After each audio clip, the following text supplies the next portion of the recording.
ఇచ్చుతూ నాయన తండ్రి నీ దీపంగా వస్తా ఉన్నాం ప్రభా.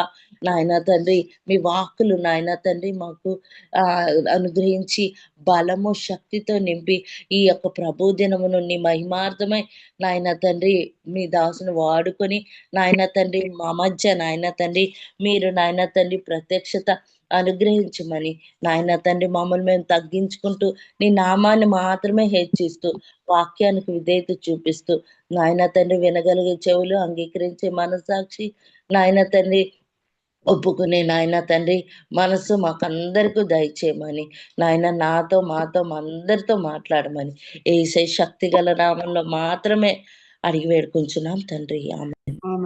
ఆమేన్. Praise the Lord. ఈ సమయంలో మన మధ్య ఉన్న ఝాన్సీ గూడుపాటి గారు స్పీకర్ ని పరిచయం చేస్తారండి. Sister please. Okay sister.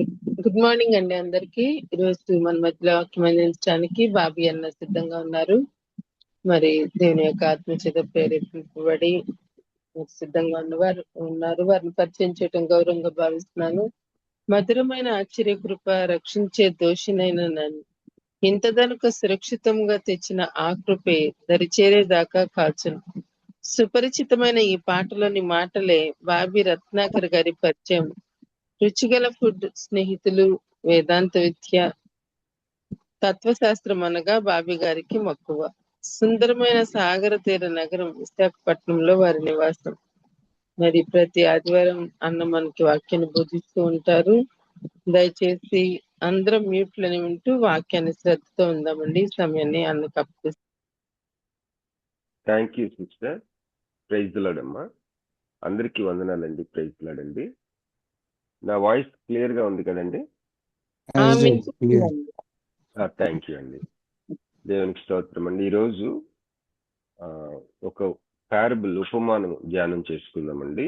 లూకా సువార్త 18వ అధ్యాయం మొదటి కొన్ని వచనాలు చదువుకుందాం.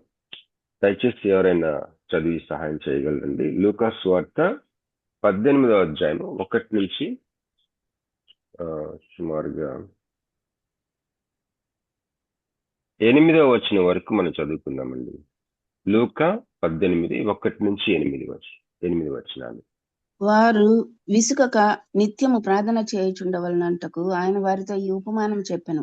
దేవునికి భయపడకయు మనుషులను లక్ష్య పెట్టకయు నుండు ఒక న్యాయాధిపతి ఒక పట్టణంలో ఉండెను. ఆ పట్టణంలో ఒక విధవరాలును ఉండెను. ఆమె అతని యొద్దకు తరచుగా వచ్చి నా ప్రతివాదికిని నాకును న్యాయం తీర్చుమని అడుగుచూ వచ్చెను.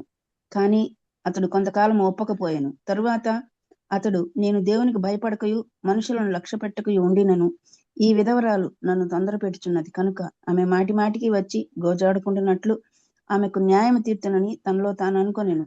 మరియు ప్రభు ఇట్లనెను, అన్యాయసుడైన న్యాయాధిపతి చెప్పిన మాట వినుడి. దేవుడు తాను ఏర్పరచుకున్న వారు దివారాత్రులు తనను గూర్చి మొర్రపెట్టుకొనిచుండగా వారికి న్యాయం తీర్చడా? ఆయన వారికి త్వరగా న్యాయం తీర్చును. వారి విషయమే కదా ఆయన దీర్ఘశాంతము చూపుచున్నాడని మీతో చెప్పుచున్నాను. ఆయనను మనుష్య కుమారుడు వచ్చినప్పుడు ఆయన భూమి మీద విశ్వాసం కనుగొనునా? ఆమేన్. ఆమేన్. Thank you sister. ఇక్కడ మనం గమనించినట్లయితే మనందరికీ సుపరిచితమైన వాక్య భాగం కదండి ఇది. ఇక్కడ ఒక ఆర్గ్యుమెంట్ ప్రజెంట్ చేస్తా ఉన్నాడు లూకా గ్రంథకర్త. లూకా సువార్త రాసిన లూకా గారు లెస్సర్ టు గ్రేటర్ అంటే ఒక చిన్న విషయం, ఇఫ్ ఏ అనేది ఒక లెస్సర్ అనేది ట్రూ అయితే, చిన్న అంశము ట్రూ అయితే, then how much more be the greater, ఒక పెద్ద అంశము అది ట్రూ అవుతుంది, నిజం అవుతుంది. అంటే లెస్సర్ నుంచి గ్రేటర్ ఆర్గ్యుమెంట్ ఇది. యేసుప్రభు వారు ఒక అంశము తెలియజేయడానికి ఒక ఆర్గ్యుమెంట్ ని చూస్ చేసుకొని ఒక ఉపమానము అంటే ఒక స్టోరీ ఆయన చెప్తా ఉన్నారు. ఆ ఆర్గ్యుమెంట్ ఏం ఆర్గ్యుమెంట్ అంటే ఎలాంటి వాదన లేకపోతే ఎలాంటి సూత్రము అంటే చిన్న విషయము సత్యమైనప్పుడు దానికి సంబంధించిన పెద్ద విషయం కూడా అది సత్యమవుతుంది. If lesser is true then how much more the greater must be true.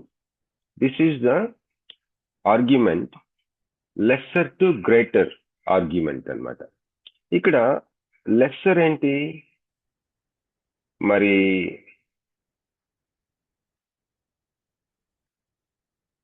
మనం చదివాం కదా, స్టెప్ బై స్టెప్ వెళ్దాం.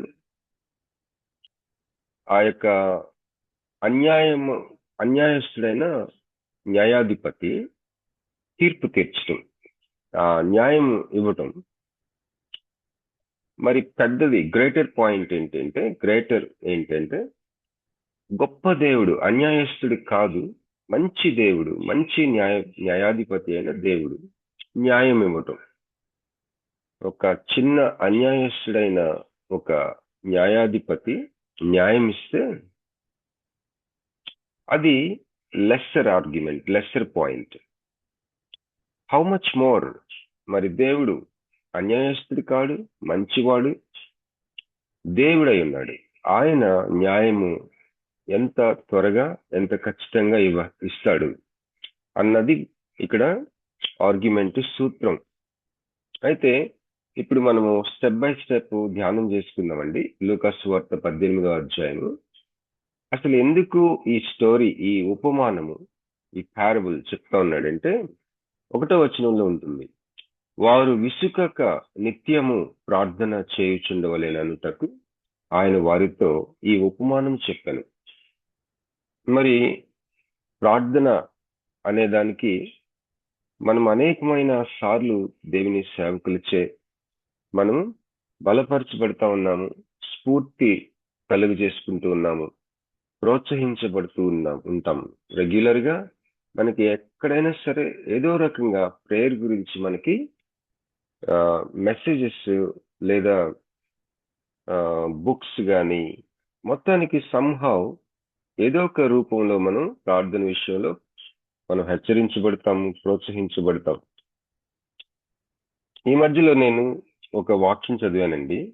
అది కూడా మనందరికీ మంచి పరిచయం ఉన్న వాక్యమే, కానీ నాకు మరొకసారి చదివినప్పుడు ఆశ్చర్యం వేసింది. యేసు ప్రభువారు ఈ లోకంలో ఉన్నప్పుడు ఎలాంటి ప్రార్థన చేశారు? అది హెబ్రీ పత్రికలో ఉంటుంది. దయచేసి ఎవరైనా సహాయం చేయగలరా? మహారోదనతో ప్రార్థన చేశాడని ఆయన ఆ వాక్యం ఒకసారి చూసుకుందాం. 5:7 brother, Hebrew 5:7. Thank you sister. చదవండి అమ్మా. హెబ్రీ పత్రిక 5వ అధ్యాయం 7వ వచనం. శరీరధారి అయి ఉన్న దినములలో మహారోదనంతోనూ కన్నీళ్లతోనూ తన్ను మరణం నుండి రక్షింపగలవానికి ప్రార్థనలను యాచనలను సమర్పించి భయభక్తులు కలిగి ఉన్నందున ఆయన అంగీకరింపబడెను. ఆమేన్. ఆమేన్. ఆమేన్. మనకుండిన అన్ని భయాల కంటే కూడా ముఖ్యమైన భయము మరణ భయం. అసలు మెయిన్ ప్రాబ్లమే అది మనిషికి. భయం, మరణ భయం. ఈ మరణ భయము అన్నది హెబ్రీ పత్రికలో బాగా రాస్తాడు. మరణము నుండి రక్షింపగలవానికి ప్రార్థన చేశాడట యేసు ప్రభువారు శరీరధారి అయి ఉన్న దినములలో. మరి యేసు ప్రభువారి గురించి నిన్న కూడా ఒక పాయింట్ మేము చూసుకున్నాం. ఏంటంటే దేవుని యొక్క శక్తి మరి ఏ విధంగా మహిమపరచబడిందంటే, మహా గొప్ప దేవుడు దైవక స్వభావం, ఆ డివైన్ నేచర్, దైవ స్వభావం అది మనిషిని ధరించుకుంది. మానవ స్వభావం. ఈ రెండు పరస్పర అసలు అనంతమైన రీతిలో అసలు కలవటానికి అవకాశం లేని ఒక రెండు విభిన్నమైన విషయాలు, డివైన్ నేచర్, హ్యూమన్ నేచర్ అని. వీటి రెండింటిని కలిపి ఆ కలిపిన అవతారం అనొచ్చు, లేదా మూర్తి ఆయన యేసుక్రీస్తు ప్రభువారు. ఈ యేసుక్రీస్తు ప్రభువారు ఈ రెండింటిని కలిపి ఉండిన ఆ యొక్క గొప్ప ఆ వ్యక్తి రావడం అనేది దేవుని శక్తి అంట. దేవుని శక్తి అనగానే మనకు ఒక ఐడియా ఉంటుంది. అంటే మరి దేవుడికి శక్తి అనగానే మనం ఆ, దాన్ని అది ప్రదర్శించబడేది, లేకపోతే కళ్ళ ముందు భయంకరమైన రీతిలో ఉండే కొన్ని అంశాలు ఏమైనా గుర్తుకొస్తాయేమో కానీ, యేసుక్రీస్తు జీవితాన్ని మనం చూసినట్లయితే ఆ యొక్క కలయిక, ఏమి కలయిక అంటే దేవుని స్వభావం, డివైన్ నేచర్, దైవ స్వభావము మానవ స్వభావం రెండు కలిసిన ఒక మూర్తి, ఎంబాడిమెంట్ లేదా ఒక అవతారం. నరుని ధరించాడు. నరావతారి అన్నది పూర్తిగా వివరించలేదంట ఆ పదము. నరుని ధరించటం అనేది కరెక్ట్ గా ఆల్మోస్ట్ దగ్గరికి వివరిస్తూ ఉంటది.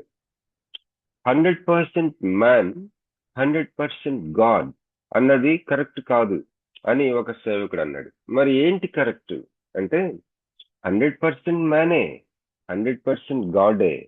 కరెక్ట్ కాదంటే ఆయన ఉద్దేశం ఏంటంటే సంపూర్ణంగా తెలియచేయలేకపోతుంది ఆ యొక్క పదాలు. ఏం చెప్పాలంట? Truly God and truly man. ఆయన నిజమైన దేవుడు యేసుక్రీస్తు ప్రభువారు, అదే సమయంలో నిజమైన మనిషి. ఈ రెండింటిని కలిపాడు చూడండి దేవుడు. ఆ కలిపినప్పుడు ఆయన వాడిన ఒక విషయం ఏంటంటే పవర్, శక్తి వాడాడు. దేవుని శక్తి వలన ఇది సాధ్యమైంది కనుక ఆ శక్తిని, దేవుని శక్తిని మహిమపరుచుకున్నాడు ఆయనని కలయిక. అయితే ఆయన ఈ లోకంలో శరీరధారిగా ఉన్నప్పుడు, హెబ్రీ 5:7 మనం చదివాం కదండి. శరీరధారిగా ఉన్నప్పుడు ఆయన మహారోదనము చేశాడట, కన్నీళ్లు కార్చాడట. తనను మరణము నుండి రక్షింపగలవానికి ప్రార్థనలు, యాచనలు సమర్పించాడట. భయభక్తులు కలిగి ఉన్నాడంట. అందువలన అంగీకరించబడ్డాడట. హల్లెలూయా. మరి మన ఆత్మ మన అంతరంగంలో రోధించాలి. కన్నీళ్లు కార్చటం అంటే మెకానికల్ గా ఏదో కన్నీళ్లు కార్చాలని కాదు, కానీ కన్నీళ్ళకి కర్త పరిశుద్ధాత్ముడని ఒక రకంగా ఒక ఒక పొయిటిక్ గా చెప్పచ్చు. అంటే కీర్తిస్తూ మాట్లాడచ్చు. ఎందుకు కర్త పరిశుద్ధాత్ముడు అంటే మనము ఎట్లా ప్రార్థన చేయాలో మనకు తెలియదు అని దేవుని వాక్యంలో రోమీయులకు రాసిన పత్రిక 8వ అధ్యాయంలో మనం చూస్తాం. ఎట్లా ప్రార్థన చేయాలంట? యుక్తంగా ప్రార్థన చేయాలట. అంటే మామూలుగా అయితే అందరూ చేస్తారు, కానీ యుక్తంగా ప్రార్థన చేయటం అనేది పరిశుద్ధాత్ముడికే వచ్చు. మామూలు ప్రార్థన మనందరికి వచ్చు, కానీ యుక్తంగా ప్రార్థన చేయటం హోలీ స్పిరిట్కి వచ్చు. హోలీ స్పిరిట్ ఏం చేస్తారట? ఇలాంటి కన్నీళ్లు, మూలుగులు, కొంతమంది అనుకుంటారు మేము భాషల్లో ప్రార్థన చేస్తున్నాం కదా, అది సరిపోద్ది అనుకుంటారు. అది వేరు, మూలుగులు వేరు. భాష ఇస్ లాంగ్వేజ్. మూలుగు అనేది అంతరంగంలో నుంచి వచ్చే ఒక మూలుగు. ఈ రెండు ఒకటే కాదు. సో ఒకసారి రోమీయులకు రాసిన పత్రిక 8వ అధ్యాయం చూద్దామండి. ఆ మాట ఏ వచనంలో ఉందో దయచేసి సహాయం చేస్తారు. 8:26 బ్రదర్. చదవండి సిస్టర్. అటువలే ఆత్మయు మన బలహీనతను చూచి సహాయము చేయుచున్నాడు. ఏలయనగా మనము యుక్తముగా ఎలాగ ప్రార్థన చేయవలనో మనకు తెలియదు, కానీ ఉచ్చరింప శక్యము కాని మూలుగలతో ఆ ఆత్మ తానే మన పక్షముగా విజ్ఞాపనము చేయుచున్నాడు. ఆమేన్. ఇక్కడ మనకి ఏం తెలియదు అంటున్నాడండి. వాక్యము ఘోషిస్తూ ఉంది. ఒక విషయం మనకు తెలియదట. మన ఆత్మీయ వయస్సు ఎంతైనా అవ్వచ్చు.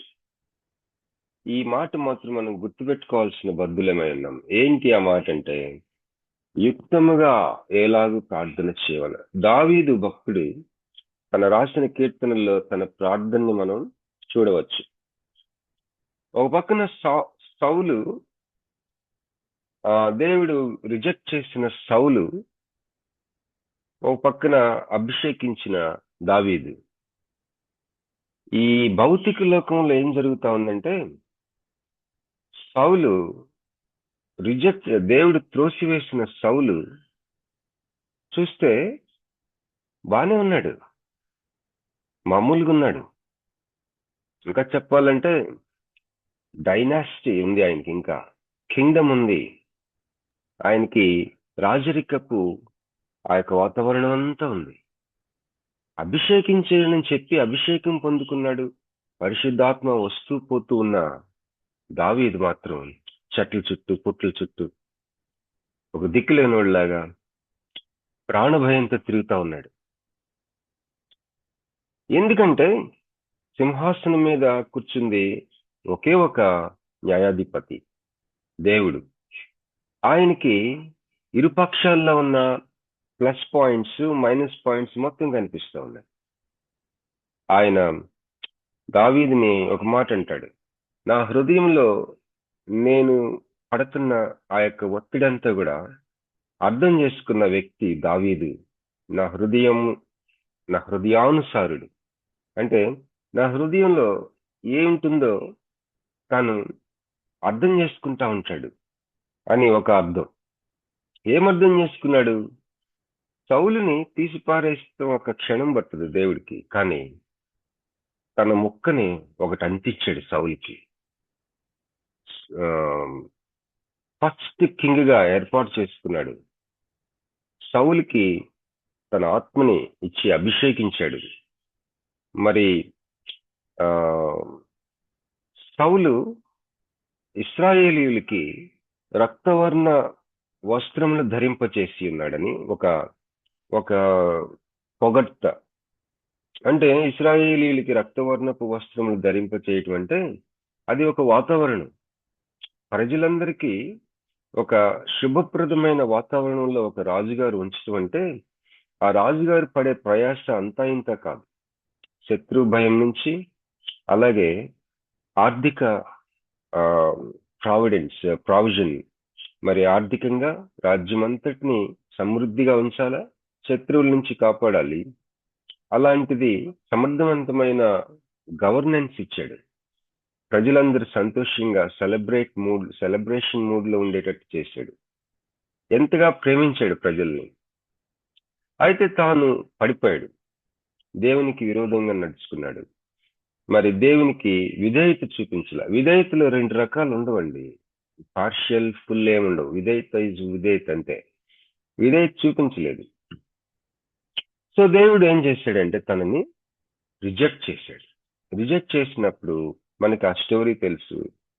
దావీదుని ఏర్పాటు చేసుకుని అభిషేకించి, అయితే దావీదు ఒక ప్రార్థన చేస్తాడు, సౌలుని చంపేయి, లేకపోతే అది ఇది ఏం కాదు, ఒక ప్రార్థన చేస్తున్నాడు. ఏం ప్రార్థన అంటే, వారి అర్పణలు నువ్వు స్వీకరించువాక దేవుడా అంటున్నాడు.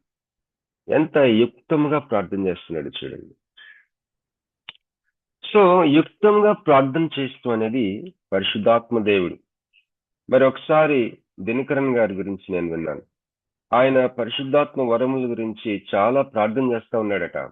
దినకరన్ గారు ప్రార్థన చేస్తా ఉంటే ఒకరోజు ఆయనకి దర్శనంలో దేవుని సన్నిధిలో ఆయన నిలబడి ఉన్నట్లుగా ఆయన దర్శనంలో చూస్తా ఉన్నాడు.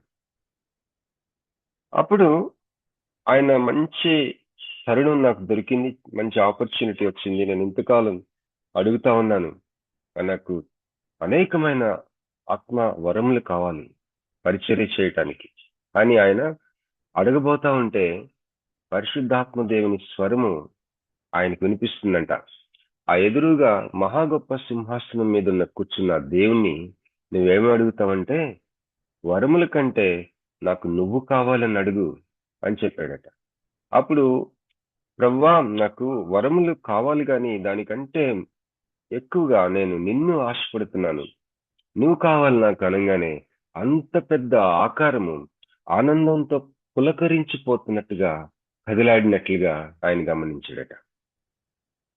సో యుక్తంగా ప్రార్థన చేయటం అనేది మనకి తెలియదండి వాక్యం. ఇది మాత్రం మనం జాగ్రత్తగా గుర్తుపెట్టుకుంటే చాలా మంచిది. మనకి తెలుసని మనం జనరల్ గా అనుకుంటాం, కానీ వాక్యం మాత్రం మనకు తెలియదని చెప్తుంది. ఏం తెలియదంటే యుక్తముగా ప్రార్థన చేయడం. తెలుగులో యుక్తము అంటే యుక్తి, కుయుక్తి వేరు, మామూలు యుక్తి వేరు. యుక్తముగా అంటే ఉపాయంగా, లేకపోతే ఒక రకంగా పని అయ్యేటట్టుగా, లేకపోతే ఎట్లా మాట్లాడితే పని అవుతుంది, ఏ విషయం ముందు అడిగితే పని అవుతుంది, ఏ విషయం తర్వాత అడగాలి, ఎట్లా అడగాలి, ఇలాంటి యుక్తి మనకు రాదట ప్రార్థనలో. మరి ఎవరికి వచ్చంటే ఇక్కడ ఈ రోమా 8:26లో పరిశుద్ధాత్మకు వచ్చు, హోలీ స్పిరిట్కి వచ్చు.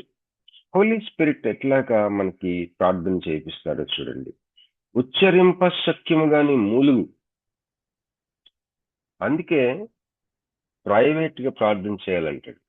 నీవు ప్రార్థన చేసినప్పుడు అందరికీ కనపడేటట్టు కాకుండా వ్యక్తిగతంగా ఒక మంచి పర్సనల్ ప్లేస్, ప్రైవేట్ ప్లేస్ ఆ ప్రార్థన చేయడానికి. ఎందుకంటే నువ్వు మూలుగాలి, ఉచ్చరింప శక్యము గాని మూలుగులు. ఆ మూలుగులతో ఆ ఆత్మ తానే మన పక్షముగా విజ్ఞాపనము చేయుచున్నాడు. 27వ వచనం, మరియు హృదయములను పరిశోధించువాడు ఆత్మ యొక్క మనస్సు ఏదో ఎరుగును. ఇప్పుడు మన తరపున, మన అంతరంగంలో లీనమైపోయి ఉన్న ఆ యొక్క హోలీ స్పిరిట్ ఏం చేస్తా ఉన్నాడు? మూలిగేది మనమే, మూలిగేది నువ్వే, మూలిగింపజేస్తా ఉన్నాడు నీతోటి, నీ పక్షాన విజ్ఞాపనం చేస్తా ఉన్నాడు. మూలుగు ఒక విజ్ఞాపన.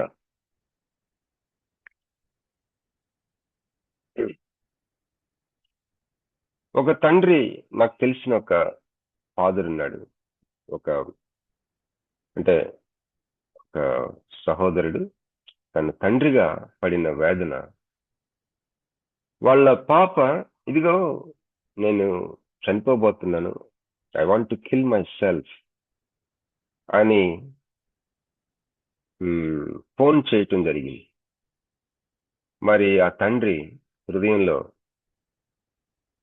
ఒక కొద్దిగా దూరంలో ఉండి రోడ్డుకి అడ్డం పడి పరిగెత్తుతా ఉంటే తన అంతరంగం మూలుగుతా ఉంది, రెపరెపలాడిపోతా ఉంది. పరిగెత్తుకొని ఎట్లాగా ఇంటికి వచ్చాడో తెలియదంట. పరిగెత్తుకొని వచ్చి మోకాళ్ళుని ఆ డోర్ వేసేసుకొని నన్ను నేను చంపుకుంటానంటే ఆ డోర్ కింద నుంచి ఆర్తనాదాలు, అమ్మా, మూలుగుతో కూడిన ఆర్తనాదాలు. ఆ మూలుగు ఆ అమ్మాయికో తెలియదు, దేవుడికో తెలియదు. ఈ ఒక్కసారి తలుపి నాన్న. సో మన ఆత్మ మూలుగు అనేది ఒక విజ్ఞాపన. ఈ విజ్ఞాపన చేసే హోలీ స్పిరిట్ కి ఒక మనస్సు ఉంటుంది. ఆ మనస్సుని ఎరిగిన దేవుడు 27వ వచనంలో, హృదయములను పరిశోధించువాడు ఆత్మ యొక్క మనస్సు ఏదో ఎరుగును, ఏలయనగా ఆయన దేవుని చిత్త ప్రకారము పరిశుద్ధుల కొరకు విజ్ఞాపనము చేయుచున్నాడు. పరిశుద్ధాత్మ దేవుడు. ఆయన మనస్సు చూసుకుంటూ మన హృదయాల్ని, మూలిగే హృదయాలను కూడా ఆయన పరిశోధిస్తూ ఆ విజ్ఞాపనల్ని అనుగ్రహించే దేవుడు మన దేవుడు. ఇప్పుడు మళ్ళీ లూకాసు వార్త 18వ అధ్యాయం కొద్దాం. వారు విసుకక నిత్యము ప్రార్థన చేయుచుండవలెననుటకు ఆయన వారితో ఈ ఉపమానము చెప్పెను. 2వ వచనం, దేవునికి భయపడకయు మనుష్యులను లక్ష్య పెట్టకయు నుండు ఒక న్యాయాధిపతి ఒక పట్టణంలో ఉండెను. ఆయనకి 2 లక్షణాలు ఉన్నాయి ఈ న్యాయాధిపతికి. ఏంటంట? దేవునికి భయపడ్డంట, మనుష్యులను లక్ష్య పెట్టడు. చూస్తేనేమో న్యాయాధిపతి, ఆయన లక్షణాలు 2 ఉన్నాయి. ఇక్కడ మనం గుర్తుపెట్టుకోవాల్సింది, ఇది ఒక స్టోరీ. ఒక విషయాన్ని మనకు చెప్పడానికి దేవుడు చిన్న చిన్న స్టోరీస్ ని చాలా సృష్టించాడు యేసుప్రభు వారు. ఉపమానం, పారబుల్. ఈ యొక్క ఉపమానం ఏంటంటే ఒక మినియేచర్ మోడల్ అన్నమాట. అంటే ఉదాహరణకి వైజాగ్ లో స్టీల్ ప్లాంట్ కి వెళ్ళామనుకోండి, ఆ ఎంట్రన్స్ లో ఆ స్టీల్ ప్లాంట్ యొక్క నమూనా ఒకటి ఉంటది, పెద్ద టేబుల్ మీద. మనం అదంతా అలా చూస్తే ఆ టేబుల్ మీద అంతా ఎగ్జాక్ట్ గా స్టీల్ ప్లాంట్ లాంటిది ఒకటి చిన్నది ఒకటి ఉంటుంది. చిన్న చిన్న బిల్డింగ్లు, రోడ్లు, చెట్లు, ఆ కాంపౌండ్ వాళ్ళు అదంతా. సో ఈ యొక్క ఉపమానం కూడా ఒక పెద్ద విషయాన్ని చెప్పడానికి చిన్ని మోడల్. అయితే ఈ ఉపమానాలు ఎప్పుడైనా మనం ధ్యానం చేసినప్పుడు ప్రతి దాంట్లోంచి ఒక అప్లికేషన్ తీయకూడదు. అసలు మెయిన్ పాయింట్ ఏంటో అదొక్కటే ఉంటది. ఉపమానంలో ఒక పాయింటే ఉంటది దాన్ని చెప్పడానికి. ఇప్పుడు ఆ పాయింట్ ముందు చెప్పారు కదండి, విసుకక నిత్యము ప్రార్థన చేయుచుండటం అనేది. ఆ విషయం చెప్పటానికి ఈ యొక్క ఉపమానం అంటే ఈ షార్ట్ స్టోరీ ఆయన ఆలోచించారు యేసుప్రభువు వారు. అప్పటి వరకు లేవు ఇలాంటి స్టోరీ.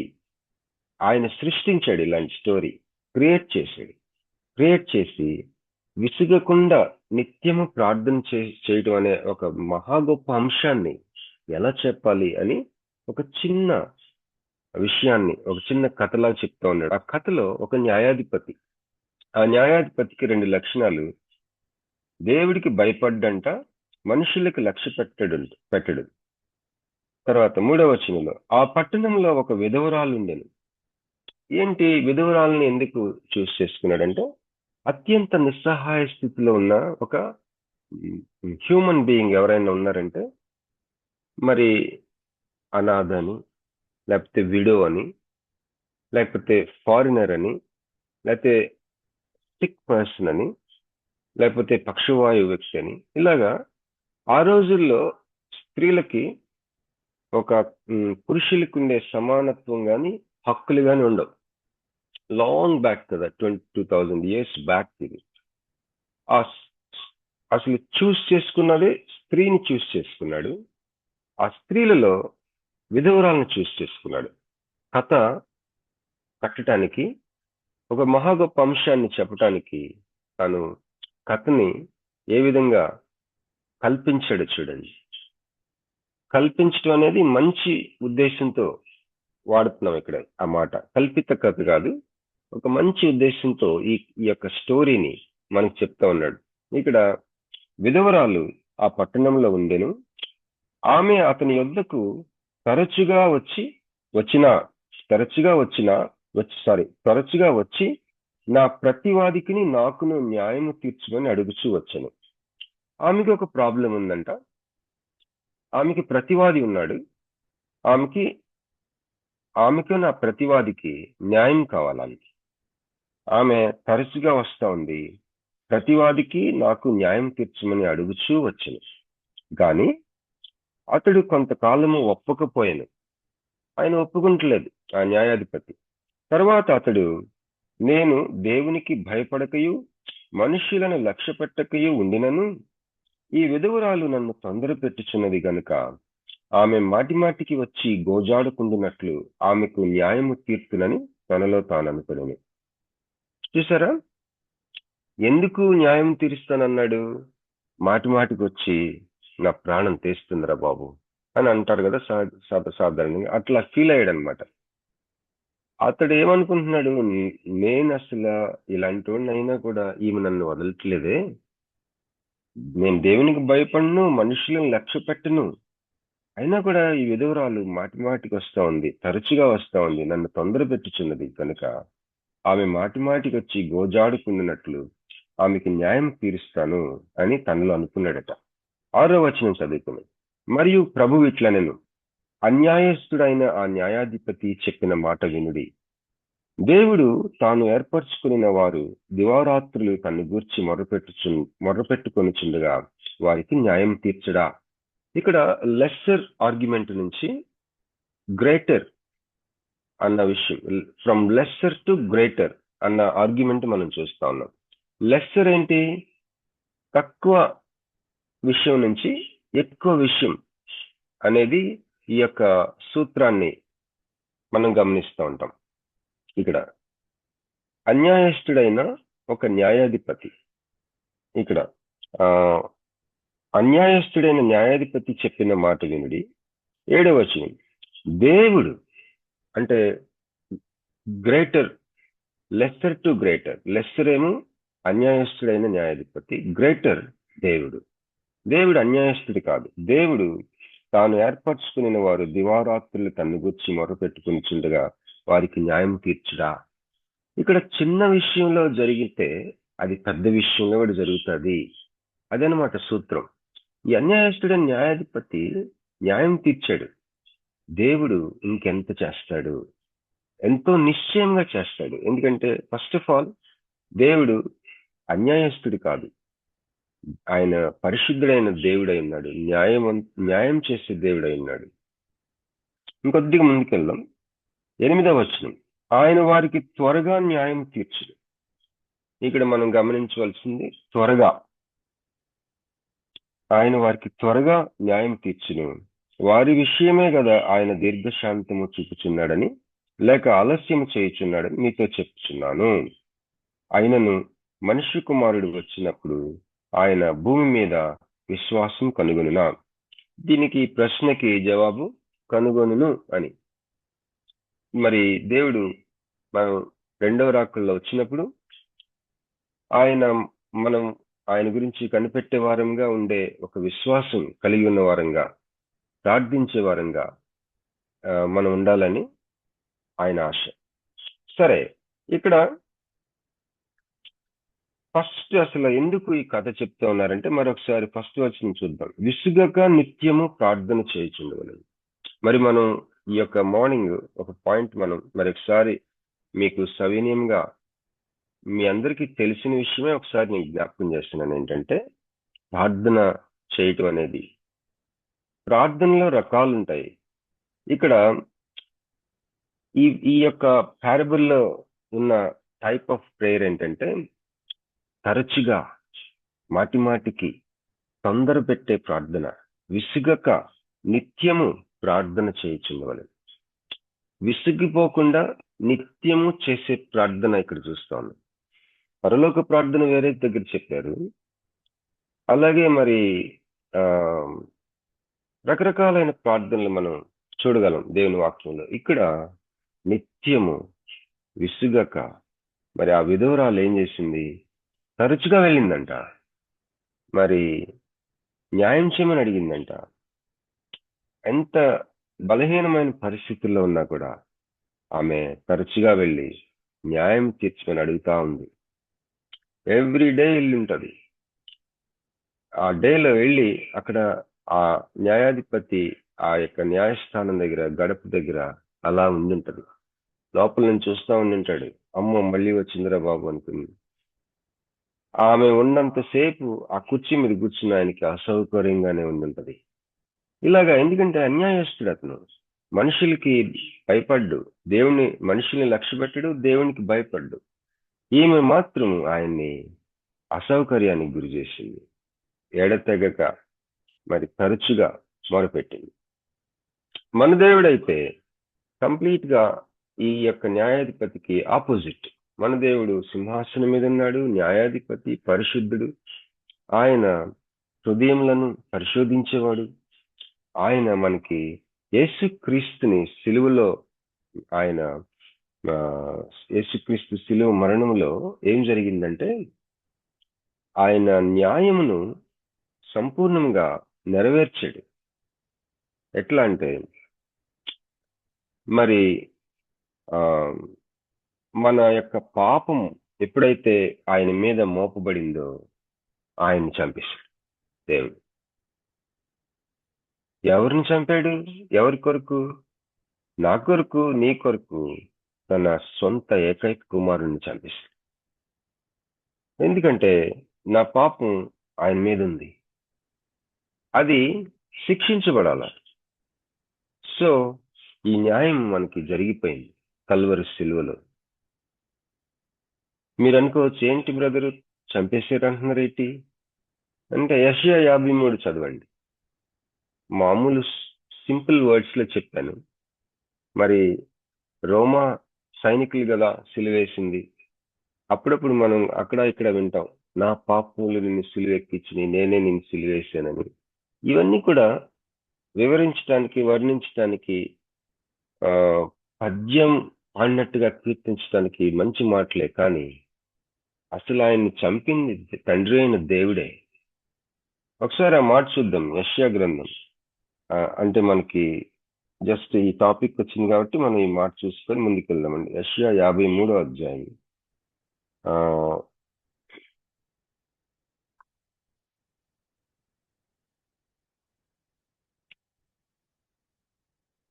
10వ వచనం. అతని నలుగగొట్టుటకు యెహోవాకు ఇష్టమాయెను. యెహోవా అంటే ఇక్కడ తండ్రి అయిన దేవుని గురించి. అతని నలుగగొట్టుట కంటే యేసు ప్రభువుని. డాడీకి తన ఓన్లీ సన్ ని నలుగగొట్టడం ఇష్టమైందంట.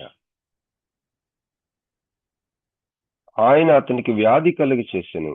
అతడు తన్ను తానే అపరాధ పరిహారార్థ బలి చేయగా అతని సంతానం చూచును.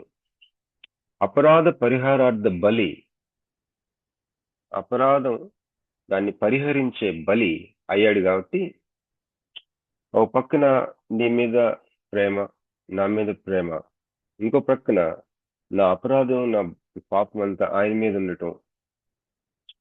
ఇక దేవుడు న్యాయాధిపతి కాబట్టి ఆ న్యాయం అక్కడ సిలువలో జరిగింది. ఆయన్ని నలగొట్టాడు. ఇక చెప్పాలంటే,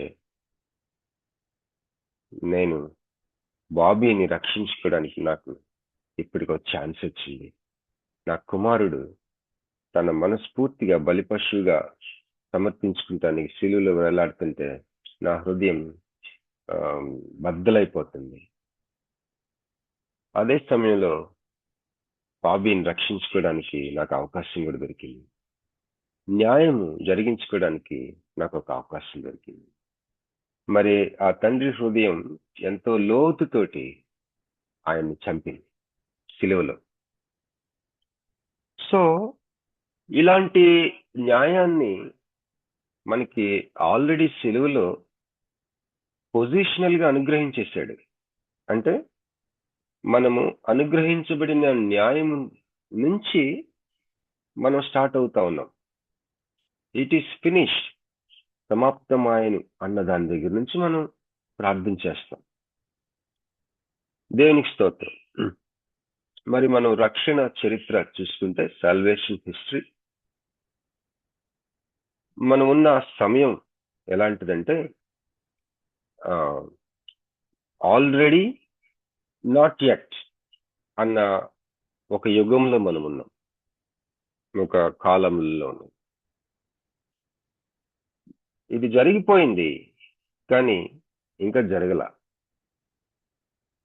ఆల్రెడీ ఇప్పటికే అయిపోయింది, ఇంకా ఉంది అన్న స్వభావం కలిగిన ఒక కాలంలో, ఒక యుగంలో మనం ఉన్నాం. సమాప్తమైంది కానీ నాట్ యెట్, అంటే కొన్నిటి కోసం ఎదురు చూస్తున్నాం. ఇంకా దేనికోసం ఎదురు చూస్తున్నాం? సమాప్తమైంది, సంపూర్ణంగా దాంట్లో ప్రవేశించడానికి చూస్తున్నాం. ఆల్రెడీ సమాప్తం అయిపోయింది కానీ నాట్ యెట్, అంటే ఒక రాజ్యం రాబోతుంది. రాజ్యం ఉంది, అది పరిపూర్ణంగా నిజంగా ఫిజికల్ గా టాంజిబుల్ గా రాబోతుంది. దానికోసం చూస్తా ఉన్నాం. ఇలాంటి స్వభావం ఉన్న కాలాల్లో మనం ఉన్నాం కాబట్టి మహారోదన చేయవలసిన వారంగా ఉన్నాం. ప్రార్థనలో కన్నీళ్లతో ప్రార్థన, మరి అలాగే మూలుగులు, యాచనలు. మరి ఇందాక చదివాం కదా హెబ్రీ పత్రిక, మరొకసారి వెళ్దాం. హెబ్రీ పత్రిక 5వ అధ్యాయం 7వ వచనం. యేసు ప్రభువు వారు ఎలా ప్రార్థన చేశారంట? మహారోదన,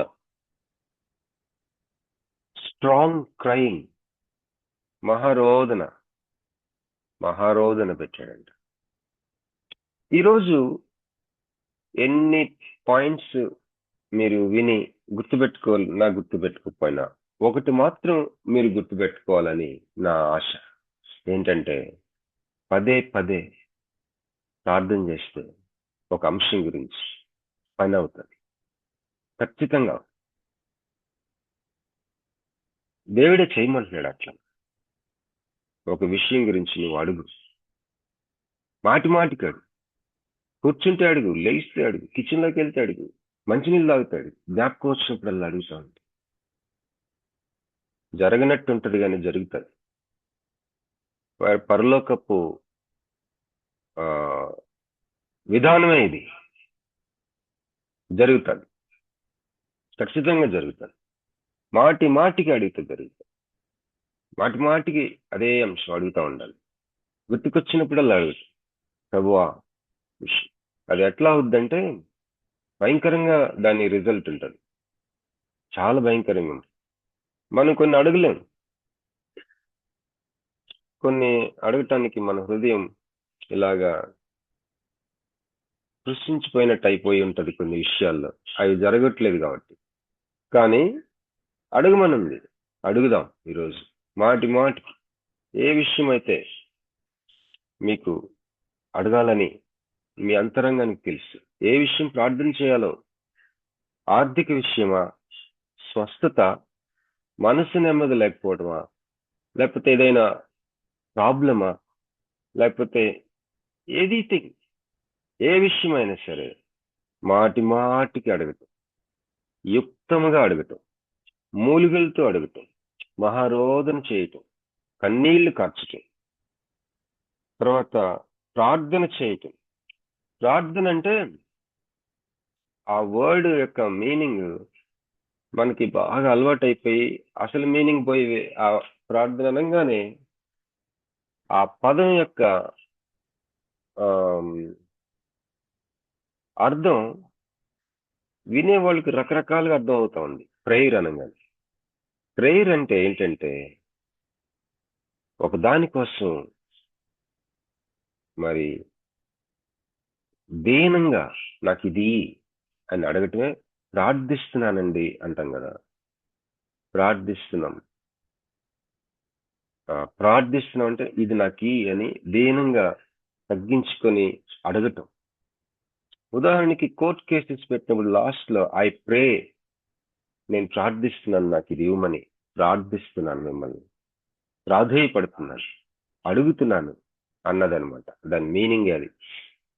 సో ప్రార్థనలు, యాచనలు, యాచిస్తా ఉండు.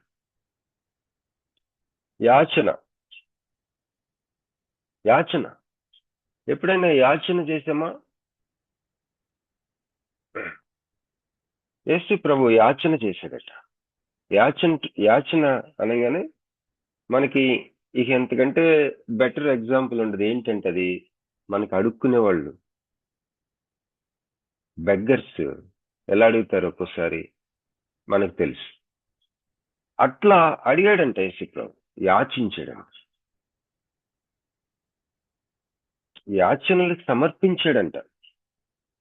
భయభక్తులు కలిగి ఉన్నందున ఆయన అంగీకరింపబడింది. సో ఇక్కడ విసుగక ప్రార్థన చేయాలని, అలాగే మరి నిత్యము ప్రార్థన చేయాలని ఎఫెసీ పత్రిక 6వ అధ్యాయం 18వ వచనంలో కూడా దీనికి సంబంధించినట్టుగా ఒక మాట ఉంటుంది. అది నేను చదువుతానండి. ఎఫెసీ 6:18. ఆత్మ వలన ప్రతి సమయమునందును ప్రతి విధమైన ప్రార్థనను విజ్ఞాపనను చేయుచు. ఎట్లా చేయాలంటండి? ఆత్మ వలన, ఇన్ ద స్పిరిట్ అని ఉంది. స్పిరిట్ లో ఎస్ క్యాపిటల్ అంటే పరిశుద్ధాత్మల గురించిన మాట ఇది. పరిశుద్ధాత్మ వలన ప్రతి సమయమునందును ప్రతి విధమైన ప్రార్థనను విజ్ఞాపనను చేయుచు. ఆ విషయమై సమస్త పరిశుద్ధుల నిమిత్తమును పరిపూర్ణమైన పట్టుదలతో విజ్ఞాపన చేయుచు మెలకువగా ఉండు. నేను నిజంగా చెప్తున్నాను, ప్రార్థనలోనే నీ నిజమైన నువ్వు బయటకు వస్తాడు. ఏ సైకలాజికల్ బుక్స్ లో కూడా మనకు దొరకదు ఇది. యేసుతో నువ్వు ముఖాముఖిగా ఎవ్వరు లేనప్పుడు ముసుగు తొలగించి, అంటే మనస్సు యొక్క ముసుగు తొలగించి డైరెక్ట్ అయిపోయి యేసు కళ్ళల్లోకి చూసి నువ్వు చెప్పే మాటలు, దట్ ఈజ్ యూ, అది నువ్వు. అది మనకి ఇవ్వబడిన ఒక గొప్ప గుప్త నిధి, గొప్ప మైనది, అది నిధి. దాన్ని ఏమంటారు? గని, గొప్ప ఐశ్వర్యం, నీ యొక్క పోర్షన్, నీ ఆస్తి, నీ వాటా. యేసుని నీ గదిలో, రూమ్లో కళ్ళల్లోకి చూసి మాటి మాటికి ఆయన మనసు వైపు చూసి మన అంతరంగంలో ఉన్న సమస్త ముసుగులు తీసేసి హృదయాన్ని పరిశోధిస్తాడు కదా ప్రార్థించేటప్పుడు. ఆ యొక్క మాటలు మాట్లాడుతూ ఉంటే, మాటలు లేనప్పుడు మూలుగుతూ ఉంటే, ఆత్మ తానే మన పక్షమున మూలుగుతూ ఉంటే, మరి అది అర్థం చేసుకునే ఒక గొప్ప దేవుడు, న్యాయాధిపతి, ఆయన వాక్యంలో త్వరగా న్యాయం చేయనని ఉంటుంది. ఫస్ట్ ఆఫ్ ఆల్ యుక్తంగా ప్రార్థన చేయడం మనకు రాదని అంటే అసలు ఎట్లాంటి న్యాయం మనకు కావాలో కూడా మనకు తెలియదు నిజంగా. అందుకే మనం న్యాయవాదుల దగ్గరికి వెళ్తాం, అడ్వకేట్స్. వాళ్ళకి తెలుసు ఎలా అడగాలో, ఏం అడగాలో, ఏ సెక్షన్స్ కింద అడగాలో. ఈ అడ్వకేట్ చేసే పనే పరిశుద్ధాత్మ చేస్తాడు మనకి.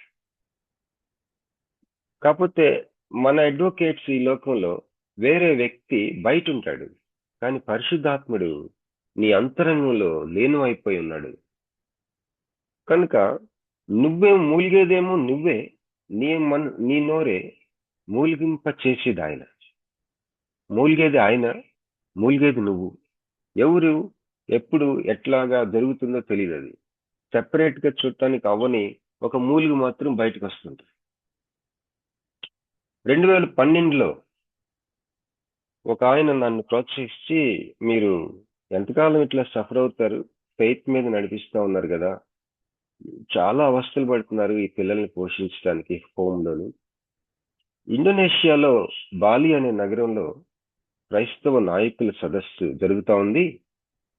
నేను మీకు ఇన్విటేషన్ రప్పిస్తాను, మీరు ఎందుకు అక్కడికి వెళ్ళకూడదు, మీరు వెళ్ళి అక్కడ ఎవరినైనా ఫండ్స్ కోసం అడగండి అని చెప్పి నన్ను ప్రోత్సహించాడు.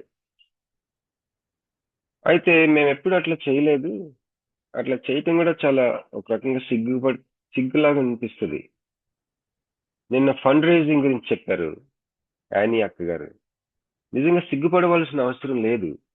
ఫండ్ రైజింగ్ అనేది బిబ్లికల్ అని చెప్పి ఆ యొక్క టీచింగ్ ఇచ్చారు, దాని వెనుక ఉన్న కాన్సెప్ట్ అంతా బైబిల్లో నుంచి.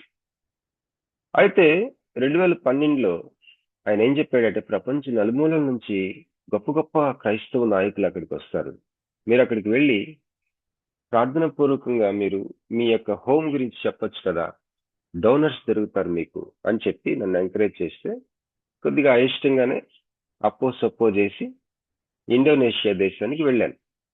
వెళ్ళంగానే అక్కడ వాళ్ళు ఏం చేశారంటే, మరి ఇదేంటి అసలు ఆర్ఫనేజెస్ అనేవి ఎత్తేయాలి అని చెప్తున్నారు వాళ్ళు. ఎందుకంట, పిల్లలు పెరగవలసింది ఆర్ఫనేజెస్ లో, సంస్థల్లో కాదు. పిల్లలు పెరగవలసింది కుటుంబాల్లో, 4 గోడల మధ్య సంస్థల్లో కాదు. కనుక placing the children in families అనే ఒక దర్శనాన్ని క్యాస్ట్ చేస్తున్నారు. They are casting vision. వీళ్ళేదో మనకి ఫండ్లు ఇస్తారని చెప్పి, ఎవరైనా మనకి స్పాన్సర్లు, డోనర్లు దొరుకుతారని చెప్పి కష్టపడి వస్తే ఆర్ఫనేజీలు ఎత్తేయమంటున్నారు వీళ్ళు. వీళ్ళకేం అర్థం కావట్లేదు మన దేశం గురించి. కుటుంబాల్లో పెట్టడం ఏంటి పిల్లల్ని? అసలు మన దేశంలో అలాంటిది జరగటానికి అవకాశమే లేని ఒక ట్రెడిషనల్ గా ఉండే వాతావరణం ఉంటది కదా. ఎవరైనా సరే పిల్లల్ని పెంచుకోవాలంటే మన దేశంలో అంత తొందరగా జరిగే పని కాదు. ఎందుకంటే పిల్లలు లేని తల్లిదండ్రులు ఎవరినైనా పెంచుకోవాలంటే ఆ చైల్డ్ కి ఎవరు ఉండకూడదు, పసికందై ఉండాల, ఎటువంటి కనెక్షన్స్ ఉండకూడదు. ఎందుకంటే మన సాంప్రదాయాలు, మన సంస్కృతుల్లో మనకు ఆస్తిపాస్తుల విషయం, మనోభావాల విషయం, మనం కొంత ఒకలాంటి బలమైన వాతావరణం ఉంటది మన దేశంలో. నేను వాదించాను వాళ్ళతో, మీ దేశంలో ఛాన్స్ వీలవుద్దేమో కానీ మా దేశంలో అవదండి ఇది అని అంటే, ఉక్రెయిన్ దేశం నుంచి వచ్చారు కొంతమంది. వాళ్ళు చెప్పారు, మీకంటే ఇంకా ఎక్కువ ఆ, మ్, మోతాదులో మీరు చెప్పిన వాతావరణం మా దేశంలో ఉంటది. మా దేశంలో ఈ యొక్క దర్శనం చాలా సక్సెస్ అయింది, మీరు ప్రయత్నించి చూడండి. ఏంటి ప్రయత్నం చేయాలి అంటే, ఒక కుటుంబాన్ని చూడండి. ప్రతి అనాథ బిడ్డకి, ప్రతి బిడ్డ తల్లిదండ్రులు యూజువల్ గా చిల్డ్రన్ హోమ్స్ లో ఆర్ఫనేజ్ అంటాం కానీ, ఒక 100 మంది పిల్లలుంటే ప్రతి చైల్డ్ వెనుక ఒక స్టోరీ ఉంటది. ఒక ఒక ఒక చాలా విషాదకరమైన ఒక స్టోరీ ఉంటది. మనం అనాథనంగానే తల్లిదండ్రులు ఇద్దరు చనిపోయిన వాళ్ళు అనుకుంటాం కానీ, తల్లిదండ్రులు ఇద్దరు చనిపోయిన దానికంటే కూడా ఎక్కువగా బాధపడే విషాద గాథలున్న పిల్లలు ఉంటారు.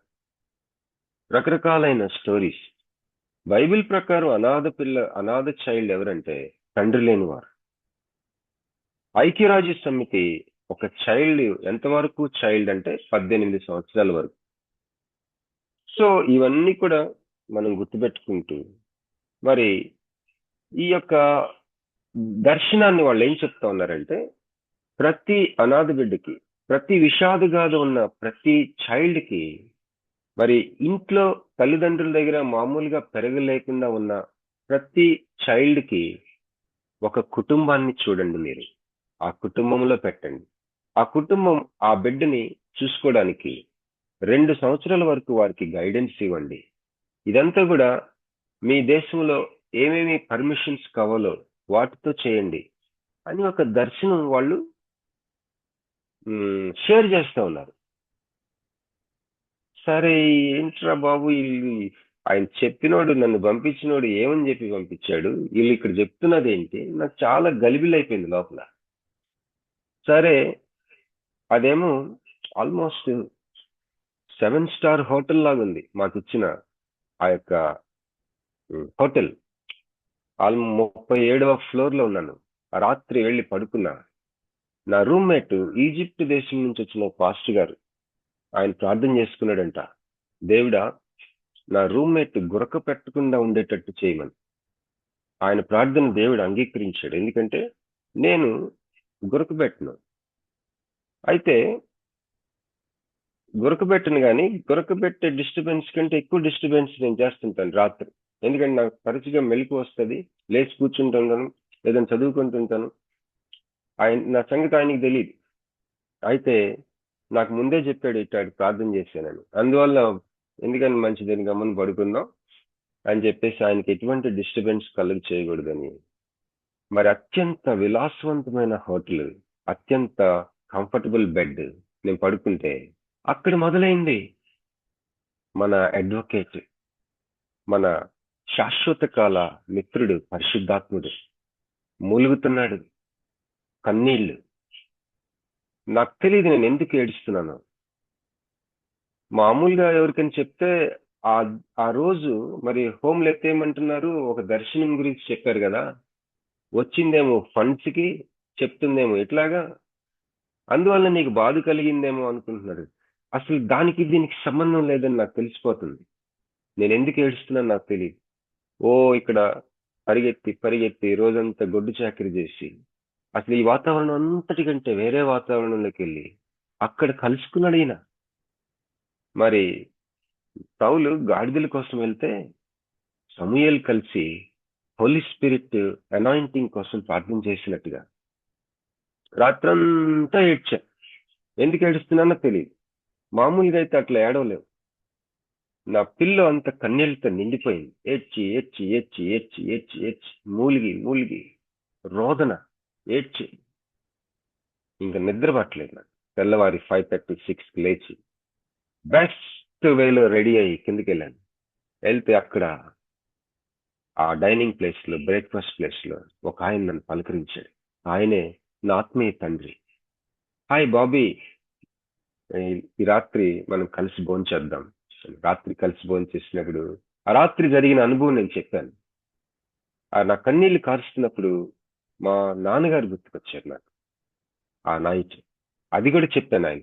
నాకు ఎప్పుడైనా గుండె పగిలినంత బాధ కలిగినప్పుడు మా ఫాదర్ గుర్తుకొస్తారు అని చెప్పినప్పుడు ఆయన ఏమన్నాడంటే, నేను నీకు డాడీగా ఉంటాను అన్నాడు. నువ్వెందుకు బైబిల్ కోర్స్ చేయకూడదు? I will open doors for you. Why don't you come to America?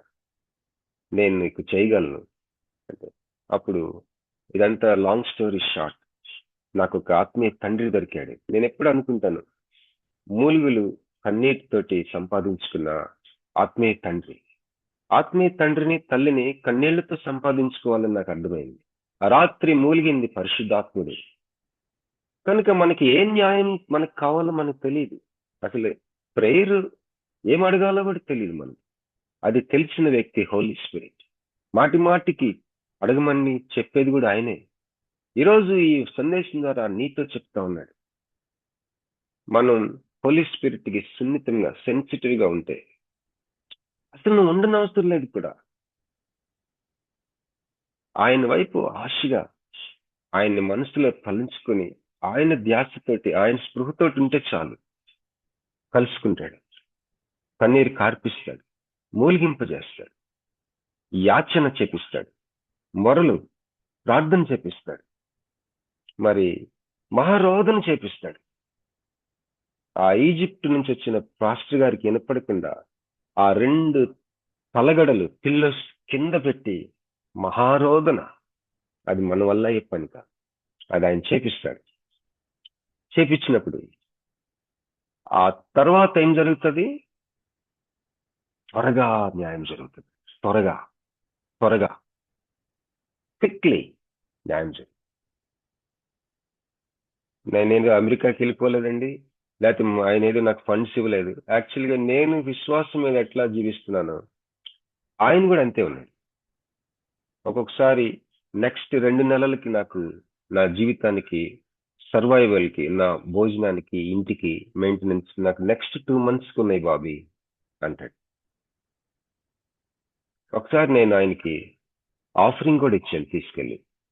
ఆయన నన్ను బైబిల్ కోర్స్ చదివమన్నాడు. బైబిల్ ఇది థియలాజికల్ స్టడీస్ చేయమని నన్ను రికమెండ్ చేశాడు. నేను 3 సంవత్సరాలు కష్టపడి ఆ సర్టిఫికేట్ తీసుకెళ్లి మళ్ళీ స్విట్జర్లాండ్ లో ఆయన కలిశాను.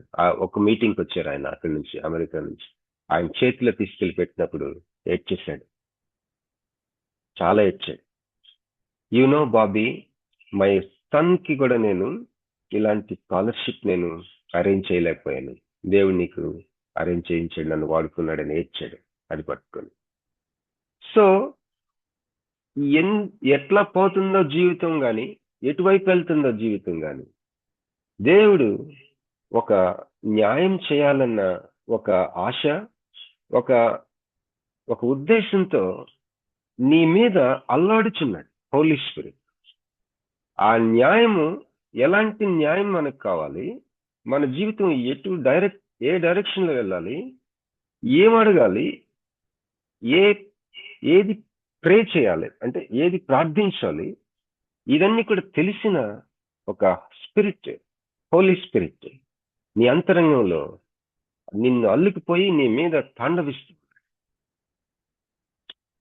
దీనికి మనం ఏం చేయనవసరంలా, ఇది అరేంజ్మెంట్ ఆల్రెడీ జరిగిపోతా ఉంది మనలో.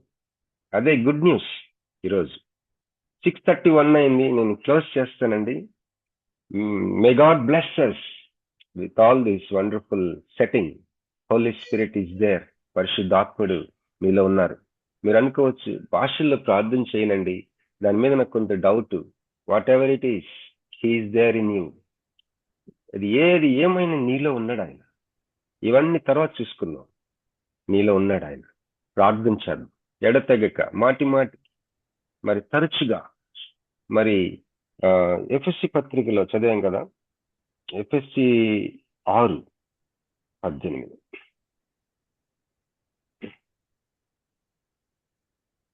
ఆత్మ వలన ప్రతి సమయమునందును ప్రతి విధమైన ప్రార్థనను విజ్ఞాపనను చేయుచు ఆ విషయమై సమస్త పరిశుద్ధుల నిమిత్తమును పూర్ణమైన పట్టుదలతో విజ్ఞాపన చేయొచ్చు, మెలకువగా ఉండడు. ఒక సాంగ్ కూడా ఉంటుంది, Ephesians 6:18 says, keep on praying, keep on praying. హల్లెలూయా. డే అంతా మన అంతరంగంలో ప్రార్థన చేయొచ్చు. What a blessing. మరి దేవుడు మనం దీవించిన గాక. Over to sister Prasiddha sister గారు. థ్యాంక్ యూ అండి. Praise Lord brother. లూకా శుభవార్త 18వ అధ్యాయం. అన్యాసుడైన న్యాయాధిపతి మరియు బీద విధవరాలు ఉపమానం ద్వారా చక్కని వర్తమానాన్ని అందించిన బాబీ రత్నాకర్ గారికి విపిఎఫ్ ఫ్యామిలీ తరపున కృతజ్ఞతలండి. విమోచన విషయంలో దేవుడు తన శక్తిని మహిమపరుచుకున్నాడు. శరీరధారి అయిన దినముల్లో ప్రభు ఏ విధంగా మహారోదనంతో కన్నీళ్లతో ప్రార్థన చేశాడో మనం కూడా అలా ప్రార్థన చేయవలసిన వారమై ఉన్నాం. యుక్తంగా ప్రార్థన చేయటం మనకైతే తెలియదు, కానీ ఆత్మ మన బలహీనతను చూచి మనకు సహాయం చేసేవాడై ఉంటున్నాడు. దేవునికి భయపడని, మనుషులను లెక్కపెట్టని న్యాయాధిపతి అన్యాయస్తుడు అయినప్పటికీ ఏ విధంగా న్యాయం తీర్చాడో దేవుడైతే త్వరగా మనకు న్యాయం తీర్చాలని మన కొరకు ఎదురు చూస్తున్నాడు. తన న్యాయాన్ని జరిగించడానికి తన కుమారుడైన యేసును శిలువ మరణానికి ఆయన అప్పగించి ఉన్నాడు. మరి ముగింపు ప్రార్థన ఆశీర్వాదం ఇవ్వవలసిందిగా పాస్టర్ తిమోతి అయ్య గారిని మనం చేస్తున్నామండి. తిమోతి అయ్య గారు ముగింపు ప్రార్థన చేస్తారా?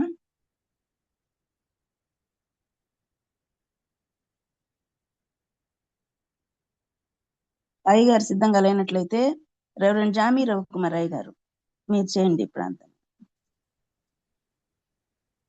ప్రార్థన చేసుకుందామ్మా. పరిస్థితులు ఏంటంటే నీ బంగారు పదాలు పొందడం ప్రభు ఉదయకాల సమయంలో ప్రభు మీ దాసులు బాబు రత్నాకర్ గారిని మరుగుపరిచి మాతో మాట్లాడిన విధానం బట్టి వందనాలు తండ్రి. అయ్యా, పరిశుద్ధాత్మను మాకు స్నేహితుడై ఉన్నాడు తండ్రి. ఏ విధంగా ప్రార్థన చేయాలో ప్రభు ఒక నేర్పిస్తూ ఉన్నాడయ్యా. నీ పరిశుద్ధాత్మ నడిపింపు లేకపోతే, నీ పరిశుద్ధాత్మ దేవతను ప్రభు ఆ యొక్క గైడెన్స్ మాకు లేకపోతే మా జీవితంలో ముందు సాగలేము ప్రభు. అదేవిధంగా దేవతను ప్రభు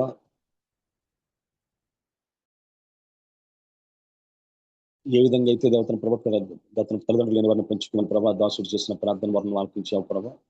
ఈ అనేక మంది జీవితాల్లో ప్రభా అనేకమైన దేవతన ప్రభు ఆలోచనలు తలంపులు ప్రభా ఈ పరిశుద్ధాత్మ ద్వారా ప్రభును పుట్టిస్తున్న విధానం బట్టి వందనాలు తండ్రి. అది నీ చిత్తంలో తలంపుల్లో ఉన్నాయి కాబట్టి ప్రభా నెరవేరుతూ ఉన్నాయ్యా. ఏ పట్టుదలతో ప్రార్థన చేసే మనసు మాకు దయచేయండి. ఏనాడు విసిగిపోకుండా ఉండే తలంపులు మాకు దయచేయండి. నిత్యము ప్రభ ప్రార్థన చేసి మనసు మాకు దయచేయండి ప్రభా. నువ్వు ప్రార్థన ఆలకించే దేవుడు అయ్యా. మా ప్రార్థనలు ప్రభా కొన్నిసార్లు ఆలస్యం చేయబడతాయి, కానీ ఇప్పుడు నిర్లక్ష్యం చేయబడ్డ ప్రభా సహాయం చేయమని ప్రార్థన చేస్తున్నాను తండ్రి. అనేకమైన ప్రభా ఆత్మీయ అనుభవాలు, అదేవిధంగా లోకాస్వార్త 18 అధ్యాయాన్ని ఆధారం చేసుకుని చెప్పిన మాటలు మా మనసులో ప్రభా మన్నం చేసుకుని కృప మాకు దయచేయండి. మీ దాసులు బాబీ రత్నాకర్ గారిని వారి కుటుంబానికి వచ్చి దిగించండి, సంస్థను దిగించండి ప్రభా. అదేవిధంగా దేవతన ప్రభా జరుగుతున్న దేవతన ప్రభా అయ్యా బైబిల్ కోర్సు యొక్క దాతన ప్రభు దాని విషయంలో కూడా ప్రభు కృప చూపించుకొని ప్రార్థన చేస్తున్నాను తండ్రి. సహాయం తెచ్చాను ప్రభు. ప్రతిరోజు విధంగా వాక్యం వినడానికి మాకు ఇచ్చిన ప్రభు ఈ ప్లాట్ఫామ్ బట్టి వందనాలు తండ్రి. దీన్ని సహకరిస్తున్న దేవతన ప్రభా జాన్సన్ గారిని, స్వరూప్ గారిని, ప్రసిద్ధ సిస్టర్ని, ఝాన్సీ సిస్టర్ని, తేజాఫంటీస్ గారిని, కోర్టు వారిని దీవించండి. ఉదయకాల సమయంలో లేచి ప్రార్థించే ప్రభు బిడ్డలు మాకు ఇచ్చే ప్రభుని వందనాలు తండ్రి. ఆ ప్రార్థన మా కుటుంబాలకు వ్యక్తిగతంగా దేవునికరంగా ఉన్నాయి తండ్రి. వాళ్ళందరినీ పేరు పెట్టి దీవించమని ప్రార్థన చేస్తున్నాడు. యోబు విధంగా ప్రభు స్నేహితుల కోసం ప్రార్థన చేసినప్పుడు తండ్రి యోబుని ఆశీర్వదించావు. అంటే ఆశీర్వాదం కుటుంబాలు దయచేయండి ప్రభా. అదేవిధంగా తండ్రి ప్రభా ఆరోగ్యంతో దౌతన ప్రభా జీవనంద్ కుమార్ గారి కోసం, అదేవిధంగా దౌతన ప్రభా మీడిన బట్టల కోసం కూడా ప్రార్థన చేస్తున్నాం ప్రభా. సహాయం దయచేయండి తండ్రి. కిరణ్కి మంచి ఆరోగ్యం దయచేయండి ప్రభా. డాక్టర్ విజయ్ కుమార్ గారిని జ్ఞాపకం చేసుకుంటే, అదేవిధంగా తాటనాయ్ గారిని, రమణ గారిని జ్ఞాపకం చేసుకుంటే ప్రభా వారి వ్యక్తిగత జీవితంలో ఉన్న ప్రతి ప్రభా అవసరాన్ని తీర్చి మనం ప్రార్థన చేస్తూ ఉన్నాం ప్రభా. అదేవిధంగా తండ్రి ప్రార్థన చేస్తున్నాను తండ్రి. మీ దాసులు రాబర్ట్ జేమ్స్ అయ్య గారిని, అదేవిధంగా ప్రాచుర్యం గారిని జ్ఞాపకం చేసుకుని ప్రభావ సహాయం తెచ్చాను తండ్రి.